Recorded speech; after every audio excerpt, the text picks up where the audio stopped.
compete with Florida, who has been playing football for 130 whatever years, and Florida State has been playing football for 130 years. Miami, name them. I wanted to be at a place where when they want to come back for whatever reason it is, they got to be a culture fit, but I wanted to be a place where they would come back to. The administration here understood then and understands now, like, we're up against the clock. How do you close the gap? Well, the investment's got to be huge, and you've got to do more than has ever been done here before if you want to be in the conversation for whatever this landscape ends up looking like. All right, what's up, you guys? So of recent, Alex Golesh has came out with comments given his time with USF. As now being the head coach of Auburn, he discusses championship contention and why he chose Auburn, given the fact that Auburn has a higher success or capability of winning championships in comparison to USF. And this has sparked controversy, kind of pointing of fingers, butting of heads, kind of just this digging of dirt and pulling skeletons out the closet on him. They kind of throw dirt on his name. They kind of just drag him in the mud and kind of just hate, on him. And basically, when it comes down to it, USF fans are claiming, which is the truth, given that Alex Golesh made a statement, not too long ago or a year or so ago, that basically USF can win national championships, that basically they can contend and win them. And that's the thing that basically they're trying to push against him. And basically with my point to this is, and it's not necessarily me being an Auburn fan, given the fact he's the head coach of my team, but simply put, when it comes to athletics, when it comes to coaching, even I coach, and everything. The thing with Alex Golesh, just like any coach, just as much as it is X's and O's, play on the field, your staff, the players you recruit, it's all political. It's all business. This is a business model. This is all politics. You have to sell a dream. You have to sell the idea, right? So when it comes to that, right, to kind of really get down to it, to where you can all relate. The thing is, if you're a business owner, right, and you sell hot dogs, right, when you push that kind of envelope, when you kind of push that, you're not going to say that basically the hot dogs you sell are the worst in town or it's in comparison to these other hot dog spots. You're going to say that simply given is that your hot dogs are the best. This is simply to push optimism, to kind of push intrigue, a cult of personality, a way of approach where people can kind of feel invited to, hey, let's take a chance on this, right? Let's kind of go about this. This is all in also sports, whether it's competitive and how you see it, because as a fan, yes, you want success when you watch the games, whether basketball, football, or anything of that sort. But the thing is, at the end of the day, you also want to be sold the idea. You don't want your head coach being negative, right? And this is not simply just with Alex Golesh, right? The thing is, other coaches do this, right? And everything from Scott Abel with Rice, right? With Lincoln Riley with USC, Mike Norvell, right? Dabo Sweeney, James Franklin. These guys sell, hey, we're going to win championships, with the school. We're going to win championships. And do you see them winning championships? No, not necessarily. Does it make them a liar? I mean, no one's perfect, but I mean, it's really selling that, hey, I have confidence in this organization that I'm coaching for, and I got to sell the pitch, so it's business, it's politics. Right. And also what USF fans are missing in this equation is the fact that in that same statement that I'm going to pull up right here and leave it for you guys to read, that he also says in 10 to 20 years that basically we can see USF as this championship contender or in the talks or in the conversations. So this is in a broader landscape. This is into the future. This is where you take the lens off and kind of step back, right, and see that, okay, well, yeah, maybe not now, but maybe sometime later, USF can contend and win championships. And what USF fans are starting to do, right, and everything is now they're starting to compare apples to oranges, right? They're starting to kind of compare USF to Auburn of recent and starting to kind of make it to where, hey, Auburn's not really that good. They're kind of the bottom of the barrel. They're kind of the worst teams to kind of join. So why even pick them, of all teams that you want to treat us as a stepping stone for? And this is where I'm going to halt this. I'm going to stop this and I'm going to lay this to bed, right? Because when it comes to this discussion, it's not really just a discussion What this simply boils down to when it comes to this is choice. This is all what this comes down to, guys. This is not really a difficult thing. This is not really a pissing contest. This is a losing battle that USF fans and USF faces in this.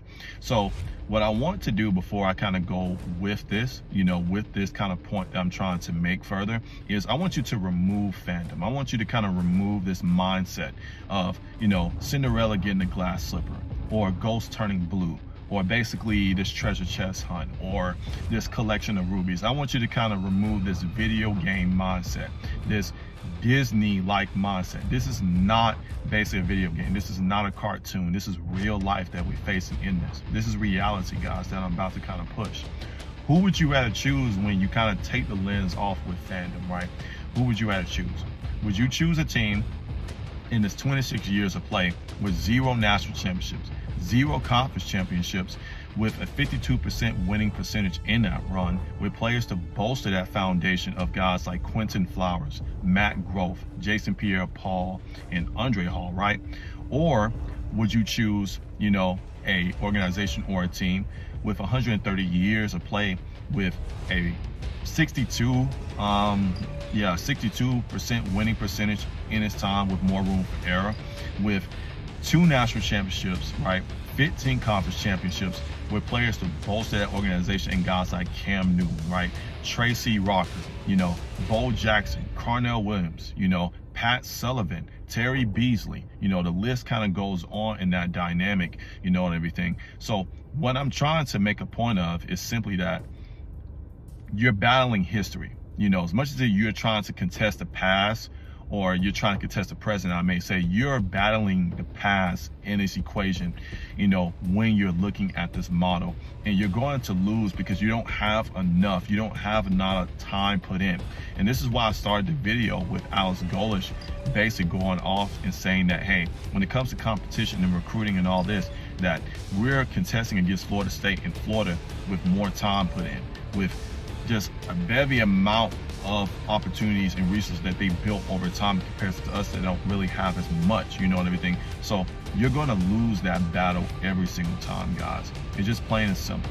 So when it comes to this comparison, right, the thing with USF, as much as y'all want to throw kind of the shade, with fans, with kind of this, this throwing dirt and kind of throwing darts now at Auburn, the thing is simply, right, your worst is simply a rarity for Auburn, right?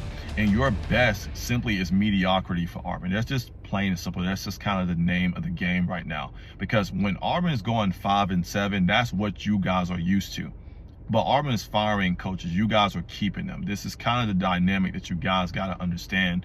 That this is not me to try to say, you guys suck, right? But this is me to try to say this is you guys' reality in comparison to Auburn. And with Auburn's best, when Auburn is maybe a 10-win team, a 9-win team, even an 8-win team, or when they win championships, that's simply in you guys' dreams. You guys are contesting history that you don't have. I think that's just kind of the plain equation to all of this. And this is where you're going to have to build more history in all of this. Because the thing is, USF is a brand, but you don't have a culture. You don't have really much to it. Whereas Auburn has tradition. They have a rich history, right? And everything with their model, with their name. This is bigger than Auburn, and that's what Alex Golesh is looking at. I can go to a team that actually has more time put in with more potential almost instantaneously. Yeah, you guys can throw in Indiana. You can throw in James Madison, but simply what Indiana is, basically with them, and everything and stuff like that, is that they're in a conference that has a rich history, a bevy amount of teams in there that basically if they beat them, they're going to get media attention, notoriety. Ohio State, Michigan, what do USF have in their conference, really?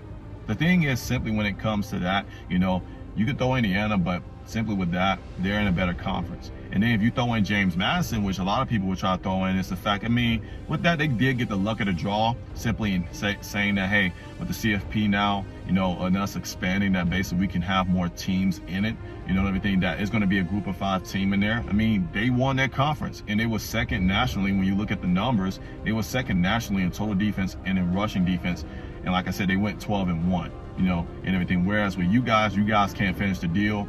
Whereas I mean, you guys can keep blaming coaches and keep blaming Alex Golesh for it, but the simple thing in that is collectively that's been you guys' history for a while, as much as it is just being just bottom of the barrel in your own conference in college football mainly. But I'm not going to keep just kind of just throwing shade there. I mean, it's direct.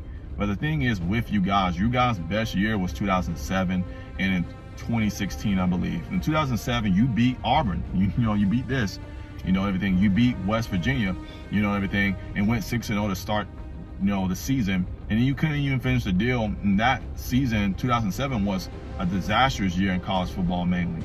Everybody was really losing, everything. And then in 2016, and everything, for the most part, you guys didn't even win your conference, everything. You went to the Birmingham Bowl, everything. For Auburn, think about what Auburn, right? If we go to the Birmingham Bowl, that means we only won 6 games or 7 games. You guys went 10-2 and everything and went to the Birmingham Bowl. Didn't even win your conference. So that's kind of just where this needs to just end. This is a senseless and pointless debate, when it comes to this discussion, guys, everything.